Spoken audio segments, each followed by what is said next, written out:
யார் ஷேகுமார்கள்? அவர்கள் கலிமா. யார் அவர்கள்? அவர்கள்தான் கலிமா சொல்லி சொல்லி கலிமாவை அறிந்து அறிந்து அதிலே மூழ்கி கலிமாவை பார்த்து பார்த்து கலிமா ஷோ, நீயே கலிமாவாக ஆகிவிடு. உச்சி முதல் உள்ளங்கால் வரை நீயே கலிமாதான். அப்படி கலிமாவாகவே நீ ஆகிவிடு.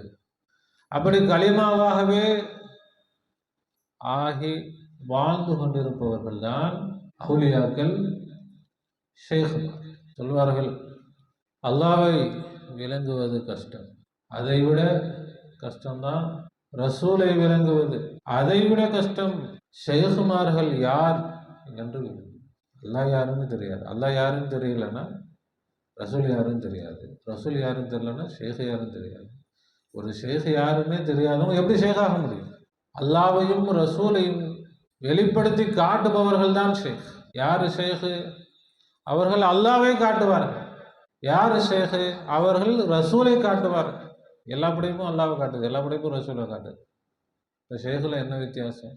படைப்பில் அந்த படைப்பை பார்க்குறோம், ஒரு மனுஷனை பார்க்குறோம், மனுஷன் தான் தெரியும். ஒரு ஆடு பார்க்குறோம், ஆடு தெரியும். மாடு பார்க்குறோம், மாடு. மரத்தை பார்க்குறோம், மரம் தெரிகிறது. மலையை பார்க்குறோம், மலை தெரியும். அங்கே அல்லாஹ் நம்ம பார்க்குறோம், விளங்குதா? அல்லான்னு விளங்குதா? இந்த தாலிமாத்துகளை வச்சு பார்த்தா விளங்குது. இப்போ அல்லாஹ் என்று விளங்கும் நிலையில் அல்லாஹ் வர முடியாதா? அப்போ அல்லாவை அற்புதமாக காட்டக்கூடியவர்கள் தான் ஷேகுமார்கள்.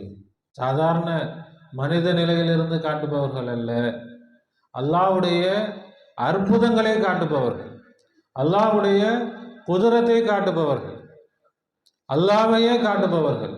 யார் அல்லாஹ்? அல்லாஹ் இருக்கிறான்னு அல்லாஹ் மாதிரி சக்தி இருக்கணுமே, ஒரு சக்தியும் காணுமே. அப்போ அவனை காட்டவில்லை, அவன் மனிதனை காட்டிட்டு இருக்கான்.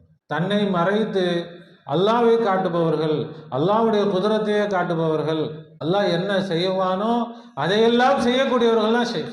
அப்போ மக்கள் பார்ப்பாங்க, இது மனுஷன் இல்லை, இங்கே மனுஷன் இல்லை, மனிதனால் இது செய்ய முடியாது. அப்போ இங்கே இருப்பது யார்? அல்லாஹ். எப்படி அல்லாஹ் இருக்கிறான்னா, இந்த மனுஷனே அல்லாஹ் அந்த அர்த்தத்தில் விளங்கிடக்கூடாது, அதனால் இல்மால் விளங்கி கொடுப்பாங்க. எப்படி அல்லாஹ் இருக்கிறான்? அவன் உருவமற்றவன் தான், அவன் தன்சீகில் இருக்கிறான். இப்போ தஷ்பீகில் வந்திருக்கிறான். தன்சீகனா என்ன, தஷ்பீகனா என்ன, ஐனியத்தினா என்ன, கைரியத்தினா என்ன? தாத்தில் வேறுதான், உஜூதில் ஒன்று.